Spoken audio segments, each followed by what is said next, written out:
What's up, everyone? Piscean here, bringing you, with peace and love, a comprehensive guide to Saturn's cyclic rebirth across all 12 ascendants. But before we get started with peace and love, please subscribe, like, comment, share if you dare and care.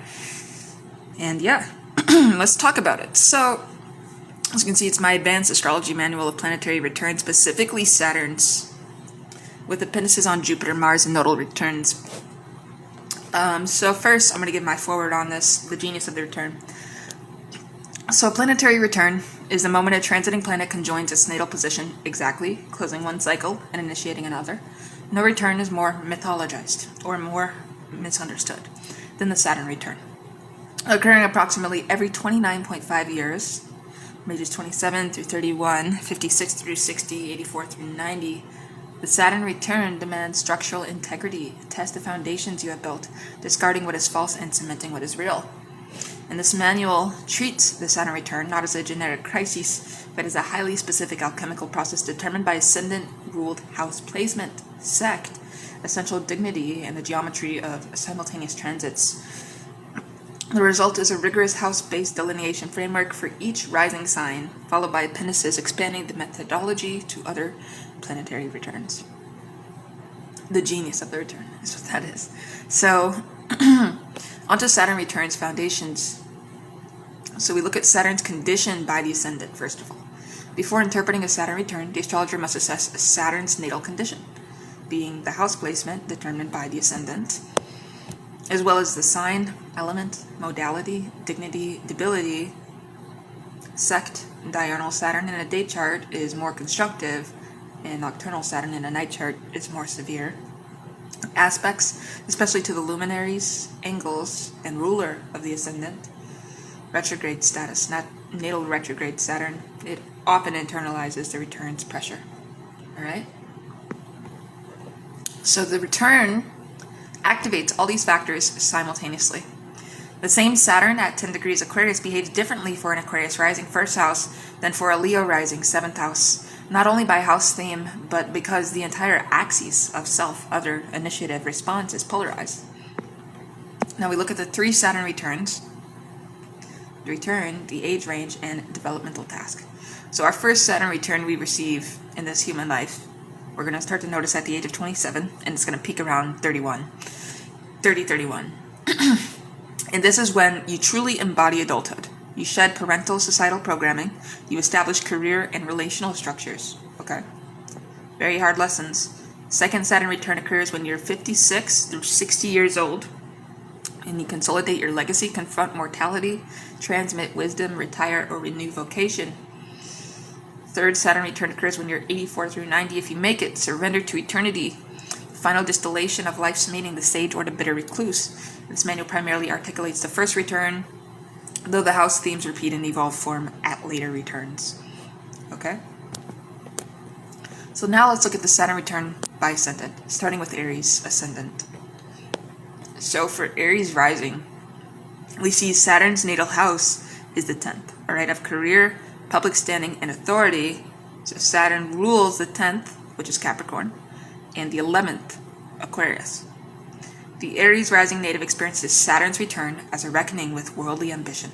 With Saturn in the 10th, the native has likely spent youth either overachieving to earn approval or rebelling against all authority. The return demands, are you climbing the right mountain? If natal Saturn is dignified, being in Capricorn, Libra, or Aquarius, and well aspected, the return brings promotion, a business launch, or a definitive professional milestone. If debilitated in Aries, Cancer, or Leo, it may collapse a career built on ego rather than skill. Alright? And the critical nuances here. We look at Saturn in Capricorn, which is its domicile. It's exalted here. The return solidifies an empire. Expect a title, a credential, or the assumption of a mentorship role. Excuse me, I didn't mean to say it's exalted here. That's Mars in Capricorn. Saturn in Capricorn is its domicile, so Saturn created Capricorn. The danger is workaholism. All right, we see this a lot with Capricorn. Saturn demands a life outside the resume. And Saturn in Cancer is its detriment. A mother-father figure or a home-based business becomes the crucible. The public role may dissolve to reveal the need for emotional authority. In simultaneous transits, Uranus square from the first house, Aries, often electrifies the identity during this return. Sudden independence or radical career pivot. The Saturn-Uranus tension defines this decade. For the second return, we expect retirement, emeritus status, or a late career reinvention. The third return often coincides with the final award or legacy-defining memoir. Alrighty. Taurus rising. Saturn's natal house, the 9th. Higher education, belief systems, long-distance travel. And we're saying it's the natal house. Why? Because what is the 9th house for Taurus rising? Capricorn. Alright. So, that's that. And the 10th. Aquarius. Okay? The Taurus rising native experiences Saturn in the 9th as a crisis of meaning. In youth, they may have adopted a rigid belief system or eschewed formal education due to fear. I'm a Taurus rising. This is fucking accurate. The return interrogates dogma. So what do you truly know, and what do you merely believe? And now this can manifest as a pilgrimage, a PhD defense, an unexpected relocation to a foreign country, or a lawsuit that challenges the individual's worldview. We look at the critical nuances here. Saturn in Sagittarius. The doubter becomes the preacher, or vice versa. Publishing and teaching projects crystallize, but only if the native has done the inner work. Saturn in Gemini or Virgo, mutable Chiron. The return may bring a grueling academic or writing project. The body often signals through illness that knowledge must be embodied, not just collected. Financial undertone. Saturn rules the 10th from the 9th, okay? So career advancement is intertwined with a degree, certification, or international assignment. The second house ruler, Mercury, for Taurus rising, makes simultaneous aspects. If Mercury is stressed, contracts must be meticulously reviewed. And for the second return, a teaching legacy, all right, a philosophical magnum opus, or the final acceptance of one's spiritual path. Gemini rising. Saturn's natal house is the 8th, shared resources, death, rebirth, and occult. And Saturn rules the 8th, Capricorn, and 9th, Aquarius. No Saturn placement is more intense. For Gemini rising, Saturn in the 8th brings the return as a psychic excavation. Debts, inheritances, sexual contracts, and psychological attachments face a death and rebirth cycle. If the native has avoided intimacy or financial responsibility, the return feels like a karmic audit. A parent's death, a divorce settlement, or a transformative therapy process is common. We see this with Gemini rising. Critical nuances here. Saturn in Scorpio, and this is sect dependent in a night chart. This is a shamanic initiation. In a day chart, it can manifest as a power struggles over joint finances. Okay? Either way, the native must relinquish control to gain true power. Saturn retrograde. The native may have internalized a partner's debt or trauma. The return forces them to set psychic boundaries and say, this belongs to you, not me. Simultaneous transits. Pluto trine sextile from the 9th often triggers a profound spiritual rebirth. The Gemini ascendant's ruler, Mercury, is key. Its transits during the return indicate how information surfaces from the unconscious. And for the second return, estate planning, retirement fund maturity, or the passing of a spouse. The third return often accompanies a peaceful death, surrounded by those to whom they've bequeathed wisdom. Cancer ascendant. So we see Saturn's natal house is the 7th of partnerships, marriage, and open enemies. Capricorn's in the 7th. Aquarius is in the 8th. Saturn in the 7th for Cancer rising makes relationships the central arena of maturation. Okay, the first return forces a choice. Commit fully, divorce, or redefine a partnership contract. The native who married young to feel secure may face the hollowing of that bond. If single, they may suddenly wed a much older or more serious partner. Business partnerships also come under scrutiny. Alright, critical nuances here. Saturn in Libra, its exaltation. The return often brings a power couple status, a marriage that enhances both partners' status, but the shadow is becoming a professional spouse at the expense of the self. Saturn in Aries, its fall. Conflict is unavoidable. The native must learn to assert needs within relationship without trampling the other. Separation is likely unless both parties undertake counseling. Lunar rulership. The moon's condition and transits are paramount. They progress lunar phase during the return, being a new moon or full moon. Color is whether the native needs to begin or culminate a relationship. And for the second return, becoming a widow or widower, a second marriage later in life, or a business merger that secures legacy. The third return may bring a spiritual marriage to the divine. Right, Leo ascendant. Saturn's natal house is the 6th of illness, service, daily work, and subordinates. The 6th is Capricorn for Leo ascendant, and 7th is Aquarius. All right. So Leo rising approaches the Saturn return through the body, and the grind Saturn in the 6th manifests as health crises, spine, bones, teeth, autoimmune, job layoffs, or the exhausting realization that their service is exploited. Yet this is also the house of mastery through repetition. The return can mark the completion of a medical residency, a fitness transformation, or the hiring of a team that frees the native to lead. Saturn in Virgo. As perfectionism burns out the nervous system. The return insists on good enough and may initiate a holistic health practice. Saturn in Pisces, strange, undiagnosable illnesses, CFS, fibromyalgia, force the native to redefine productivity and accept the body's limits. Service to the marginalized becomes a calling. Pets and employees, issues with staff or the death of a beloved pet can be the external trigger. The Leo soul must learn humility and the dignity of all work. For the second return, retirement from active duty, a final health regimen, or becoming a master craftsperson who teaches apprentices. So the sun-ruled ascendant demands that service shines. Virgo ascendant. Saturn's natal house is the 5th of creativity, children, romance, and speculation. Capricorn in the 5th house, Aquarius in the 6th house. Okay. So what happens for Virgo rising? Saturn's return falls in the house of joy, making joy a serious matter. Okay? The native may have delayed having children, and now the biological clock sounds. My mom has this placement, first of all. Let me just show you how real astrology is. My mom has a Virgo rising Sagittarius sun. She had me in her fucking 40s. After having several abortions. So alternatively, a child may be diagnosed with a learning difficulty, requiring Saturnine discipline and structure. That's also me. I was diagnosed with autism at 8 years old. In romance, a casual affair may end or an age gap relationship begins. Creative blocks become catalyst. The novel gets written, but only through sheer discipline. Saturn in Leo, the dramatic artist faces the market. Does the work sell? The return may bring a gallery show or a theater opening, but only if craft matches inspiration. Saturn in Capricorn. A child born during the return often becomes a native's greatest teacher. Financial speculation, real estate, long-term investments solidifies. Mercury condition. All right, Virgo's ruler shapes how the native communicates joy. A Mercury-Jupiter aspect can make the return a publishing bonanza. Mercury-Mars can spark a passionate but brief romance.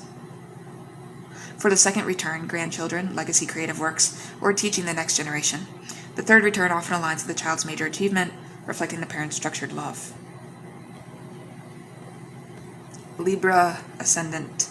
Saturn's natal house is the 4th of home, roots, parents, inner security. So Saturn rules the 4th, and that's Capricorn, and the 5th is Aquarius for Libra rising. So Saturn at the bottom of the chart makes the return a reckoning with the past. For Libra rising, the 4th house Saturn often indicates a childhood of responsibility or emotional austerity. At the first return, the native may buy a home, have a child, or confront aging parents. The literal foundation of life gets reset, a geographic move to where one belongs, or the decision to renovate an ancestral property. Saturn in Capricorn, the native becomes the family patriarch, matriarch, perhaps caring for a parent with dementia. The home becomes a fortress. Saturn in Aries, conflict with the father or desire to break free from lineage. The return may involve a bitter property dispute. Simultaneous transits. Pluto conjoining the IC, if within orb, can signify an actual death or burial of the old self. The Venus-ruled ascendant makes the aesthetics of the home profoundly therapeutic. For the second return, selling the family home, moving to a retirement community, or the death of the remaining parent. Third return is the preparation of one's own final resting place, literal or spiritual. Alright, Scorpio ascendant. Saturn's natal house is the 3rd of communication, siblings, local environment. 3rd is Capricorn, and 4th is Aquarius. So Scorpio rising native Saturn return comes through language itself. Saturn in the third can signify a stutter, a fear of speaking, or a sibling who required care. At the return, the native may finally write the book, launch a podcast, or heal a sibling rift. A car accident, a neighborhood change, or a legal document contract can be the external trigger. The mind meets its limits and expands. So we look at Saturn and Gemini here. For Scorpio ascendant, mental overload, okay?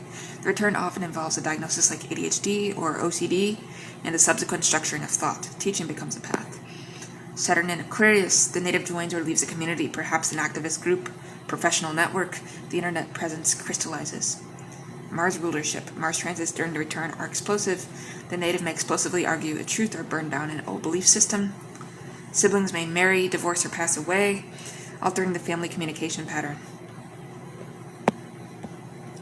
For the second return, a memoir, a local political role, or the role of neighborhood elder.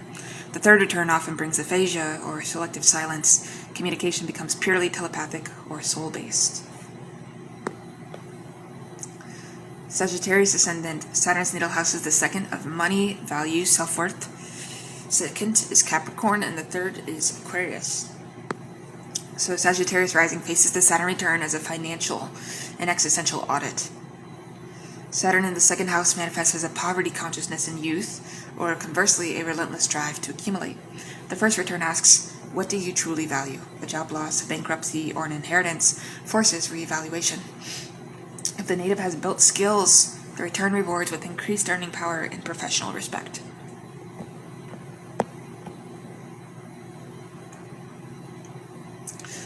Saturn in Taurus,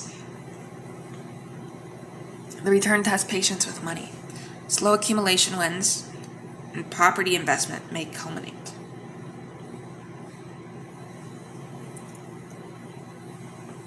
Saturn in Scorpio, joint finances, taxes, or debt come due.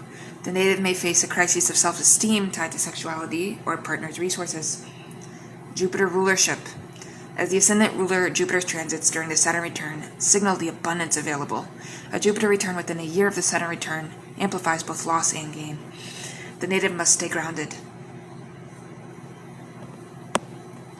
For the second return, retirement fund maturity, final mortgage payment, or the decision to downsize and live simply. The third return is the final accounting. Did your life pay dividends in love and meaning? Capricorn ascendant. Saturn's natal house is the first of the self, body, identity, and the second house is Aquarius. So Saturn in the first house is a signature of the old soul.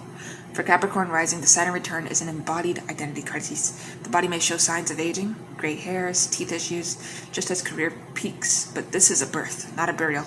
The native finally sheds the rigid persona they constructed to survive childhood. Often the return coincides with a dramatic physical transformation, weight loss, surgery, or a new style that announces, "This is who I am."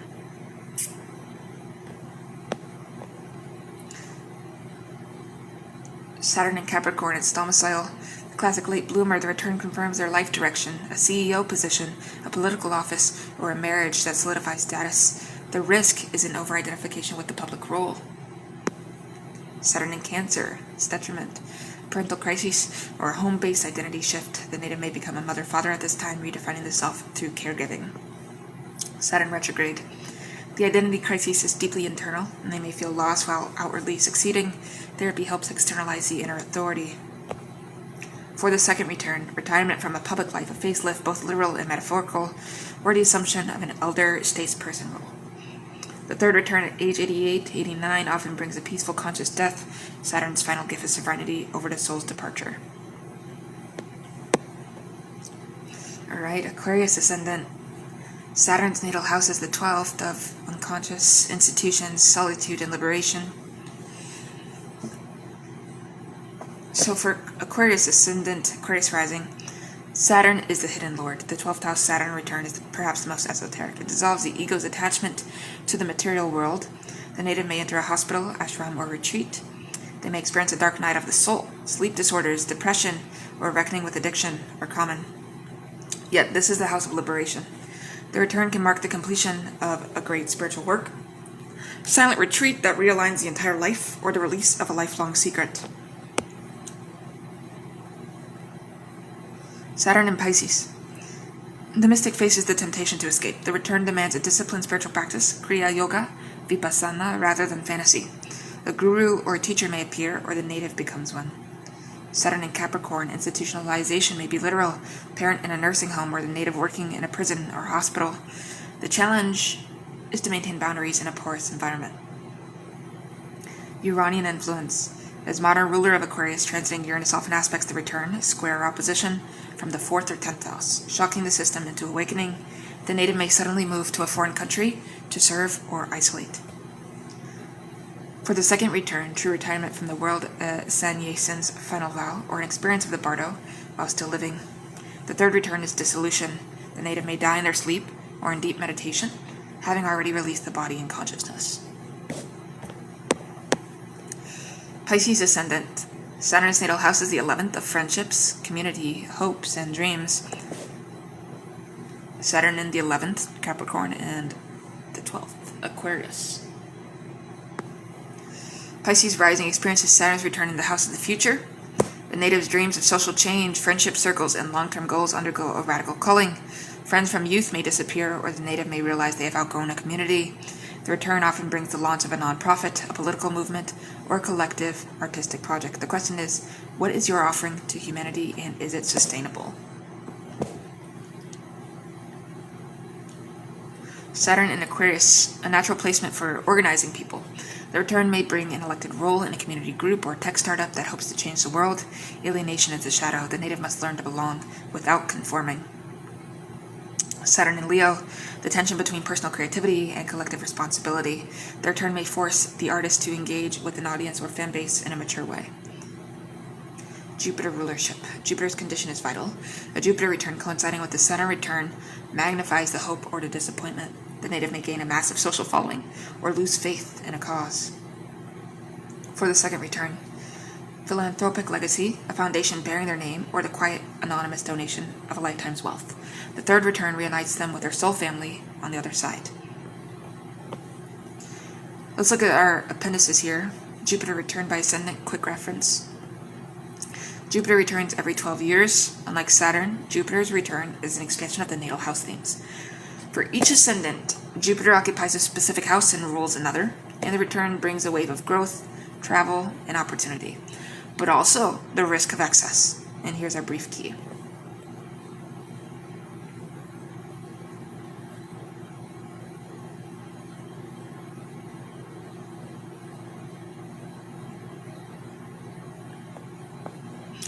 So for Aries, Jupiter's natal house is the 9th or 12th, 10th, publishing, pilgrimage, or legal victory. Excess is dogmatism. For Taurus ascendant, 8th or 11th, 9th, inheritance, sexual exploration, esoteric study, excess debt. Gemini, 7th, right, marriage, business partnerships, public claim, the excess is overpromising. Cancer ascendant, the 6th house of job promotions, health regimen, acquiring a pet, the excess here is workaholism. Leo, the 5th, childbirth, artistic flowering, romantic adventure, the excess is gambling. Virgo, the 4th, home purchase, family expansion, inner security, the excess here is hoarding. Libra, the 3rd, it's a book deal, sibling reunion, media presence, the excess here is gossip. Scorpio is the 2nd, so financial windfall, self-worth boost, the voice, and the excess here is materialism, all right? So this is how we interpret what Jupiter is doing when it's transiting and making, certain movements in your natal chart with your certain ascendant. And we can't do that unless we have your actual accurate time of birth. And a lot of people don't have that. So with peace and love, please get your time of birth. Somehow, some way. There has to be a way. There should be like a fucking... I think that's why they're making like the fucking US global digital panopticon, because we need to have every single American, not only just so we know who's not a terrorist or whatever, an immigrant, whatever you want to say, But they're making this big ass digital panopticon so we can actually like have your time of birth too to judge you on your astrology. Believe it or not, this is what we're going to see in a few years. Give it a few more years. Technology, astrology, you're going to see it blow up more than it already has. And I can guarantee you, it's time you lock in on this and understand what's going on. So, Sagittarius, the first house. Okay, so physical makeover, identity expansion, and bold move. The excess here is arrogance. The ego gets inflated. Regardless of where Jupiter is, it's going to inflate your ego in some way or another in the work that you're doing.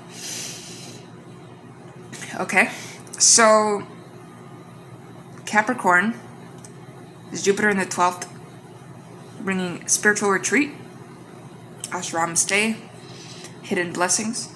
The excess here is escapism, because someone can be so spiritual and still use it as a weapon to demonize the world around them. And listen, the world is evil. I've made a plethora of videos about how fucking fucked up the world is and how I hate being a human being. But the reality is, I'm a Taurus rising conjunct Algol. That's normal. But Pisces is also just pretty fatalistic, and I have a Pisces stellium. So my behavior, I'm excusing it right now. But I also escaped through smoking cigarettes, drinking alcohol, smoking weed. I've escaped through being on exogenous testosterone for 7 months, abusing Benadryl, abusing cough syrup, going out of my way to cause harm to myself. It doesn't harm anybody else but me. And at the end of the day, I have to wake up with it. So that's really the thing with spirituality, in my opinion, is when you say you're spiritual, you need to understand that you still have an ego. You don't just say, oh, well, I'm spiritual and my ego's gone and everybody else has an inflated ego. No, you have an ego. Because if you didn't have one, you would be fucking dead. You need that ego to get up every day and do what you do. Because if you didn't, you wouldn't do it. And there could be a dissolution of the ego, but the ego is never fully gone until you're dead, in my opinion. And even still, you're in hyperspace. So Aquarius, Jupiter in the 11th of awards, community leadership, dream realization. The excess here is fame addiction. All right. For Pisces rising, Jupiter in the 10th, career peak, award, public honor. The excess is burnout. Okay. We always need to examine Jupiter's dignity and its sect. In a day chart, Jupiter in Sagittarius returns like a beneficent king, while a night chart, Jupiter in Gemini may return with scattered opportunities that have to be focused. Now, this is why it's important that you know the archetypes of all 12 signs, all 12 houses, and then we put these things together with the planets, and it's like, holy shit, it makes sense, like a puzzle. You put all the pieces together, the aspects, the transits, and you get a map. I'm not even talking about astrocartography. That's its own thing. I'm talking about like an actual map of your own life and the people around you and how we're working on a universal scale. This is much greater than whatever religious bullshit you see people try and push. You know, God and Jesus Christ. And you know what God is? God is our solar system. God is our fucking solar system. God is Aries through Pisces. God is the aspects and orbs and transits and progressions and profections. God is astrology, astronomy. God is our universe. There is no one soul that just popped up and created everything simultaneously. It didn't work like that. And even if it did, who's to say that soul was a male? It was a soul, it was a spirit. It burst into action on its own. Who's to say it was a male or a female? The patriarchy gets to decide that, apparently. It was a man that did everything, and all by himself. He jerked his dick off so hard that we just spawned. He spawned the rest of us. That makes sense. Totally. If you're fucking delusional and you need serious psychiatric help. So Mars return. The 2-year engine. Now Mars returns every 2 years and resets the natal house's action principle.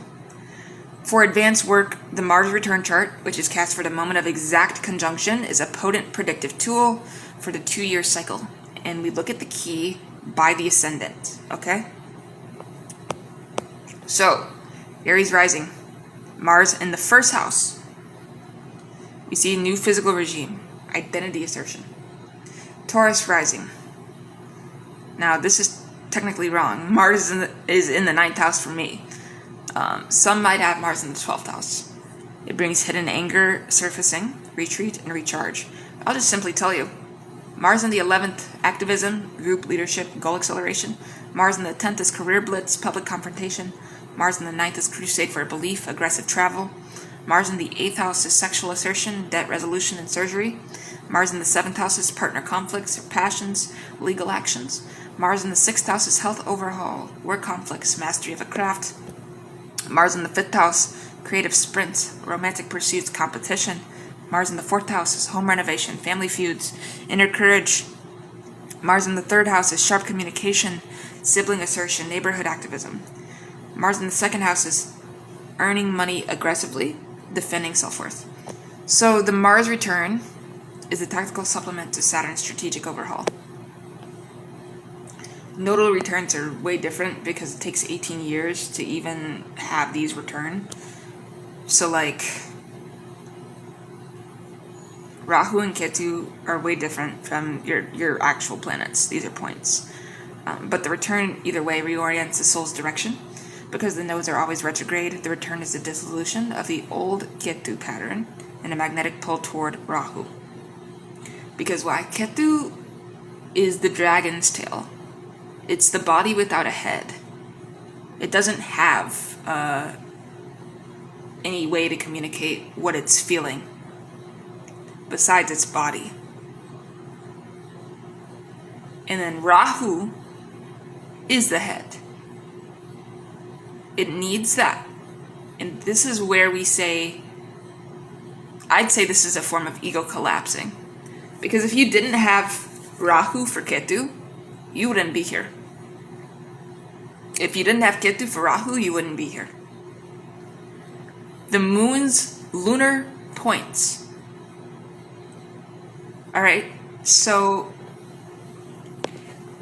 we're talking about the true nodes, and some people would use me nodes. I'm not totally sure why, but do whatever you want. So we're going to look at the rising signs, we're going to look at the nodal axes, and the return theme. But before we get started, I am going to get some coffee because I'm fucking exhausted actually.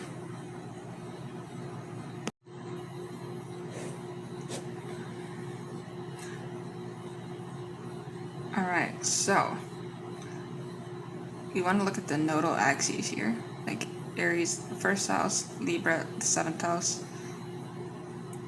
That's self-assertion versus relationship harmony. The return demands independence. Someone has Taurus in the 1st house, Scorpio in the 7th house, value self versus merge. A financial and essential rebalancing. Okay?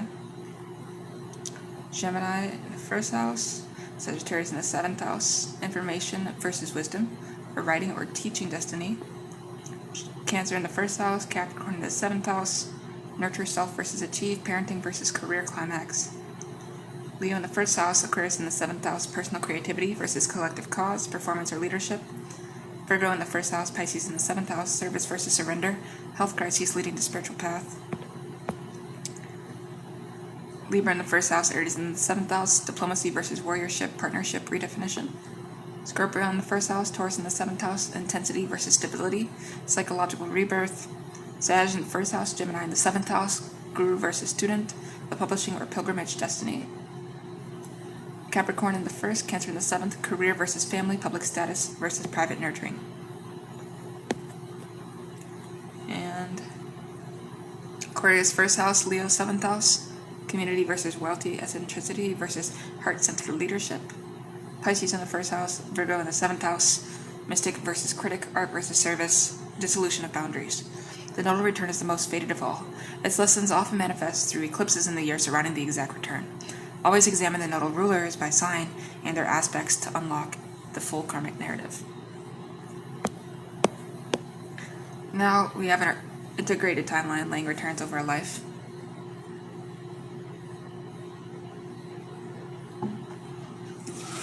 So, for the advanced practitioner, no return exists in isolation. Let's chart the native's life using return waves. And each ascendant weaves these into a unique tapestry. We can use this manual's house-based Saturn delineation, then layer Jupiter for timing of opportunity, Mars for action phases, and the nodes for karmic currents. The result is a living system of predictive vigor. Age 12, age 18, 19, age 24, age 27 through 31, age 36, age 42, age 50, age 56 through 60, and age 84 through 90.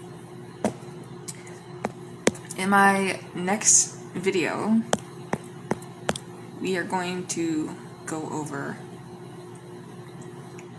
an album that I really like, and we're going to dissect it using advanced astrology. I hope to see you there with peace and love. Piscean out.